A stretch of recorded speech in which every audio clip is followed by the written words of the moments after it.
নমস্কার বন্ধুরা, আমি বিকাশ। আপনারা দেখছেন তোমার আমার নিউজ।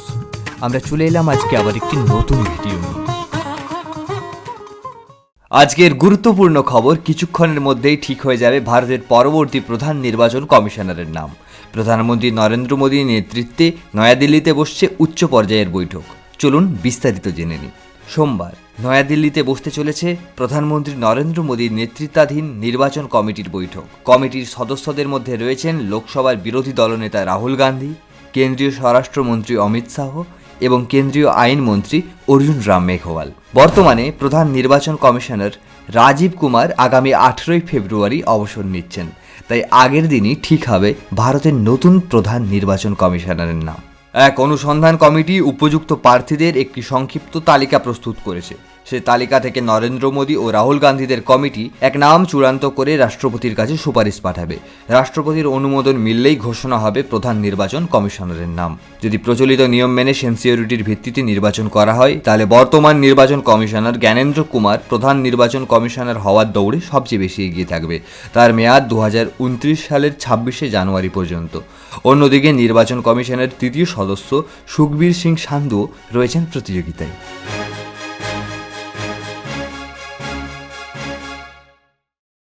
নতুন নির্বাচন কমিশনারের তত্ত্বাবধানে অনুষ্ঠিত হবে একাধিক গুরুত্বপূর্ণ নির্বাচন। এবছরের শেষে বিহার বিধানসভা নির্বাচন, আগামী বছর পশ্চিমবঙ্গ ও তামিলনাড়ুর বিধানসভা নির্বাচন। তাই এই নিয়োগের গুরুত্ব যে বিশাল তা বলাই বাহুল্য। তাহলে অপেক্ষার প্রহর শেষ হচ্ছে সোমবার। নতুন নির্বাচন কমিশনারের নাম ঘোষণা হওয়া মাত্রই আমরা আপনাদের জানিয়ে দেব। আপডেট পেতে আমাদের সঙ্গে থাকুন এবং চ্যানেলটি অবশ্যই সাবস্ক্রাইব করে রাখুন। আমাদের দ্বিতীয় বিশেষ প্রতিবেদন, নির্বাচন কমিশনকে কড়া বার্তা দিল দেশের শীর্ষ আদালত। ইভিএম যাচাইয়ের আবেদনের পরিপ্রেক্ষিতে গুরুত্বপূর্ণ নির্দেশ দিল সুপ্রিম কোর্ট। আসুন জেনে নিই বিস্তারিত। ইভিএমের তথ্য মুছবে না নির্বাচন কমিশন, এই মর্মে নির্দেশ দিল দেশের সর্বোচ্চ আদালত। নির্বাচন কমিশনের স্ট্যান্ডার্ড অপারেটিং প্রসিডিউরে ইভিএম যাচাইয়ের ব্যবস্থা অন্তর্ভুক্ত করার দাবিতে আদালতের দ্বারস্থ হয়েছিল অ্যাসোসিয়েশন ফর ডেমোক্রেটিক রিফর্মস বা এডিআর। এডিআরের আবেদনে জানানো হয়, ভোট গণনা শেষ হলেও ইভিএমের তথ্য সংরক্ষণ করা উচিত। প্রধান বিচারপতি সঞ্জীব খান্না ও বিচারপতি দীপঙ্কর দত্তের বেঞ্চ আপাতত ইভিএমের কোনো তথ্য না মোছার নির্দেশ দিয়েছে নির্বাচন কমিশনকে। আমরা 15 দিন পর আবার এই মামলাটি শুনব। দয়া করে তথ্য মুছে ফেলবেন না এবং ফের লোড করবেন না। কাউকে পরীক্ষা করতে দিন। মতামত বিচারপতিদের।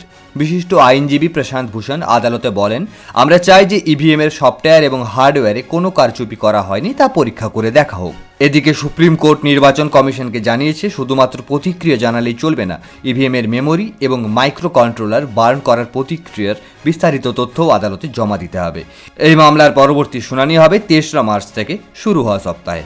পরবর্তী আপডেটের জন্য সঙ্গে থাকুন এবং এই প্রসঙ্গে আপনার কি মতামত কমেন্টে জানাতে ভুলবেন না।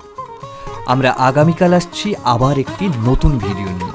ততক্ষণ পর্যন্ত ভালো থাকুন, সুস্থ থাকুন।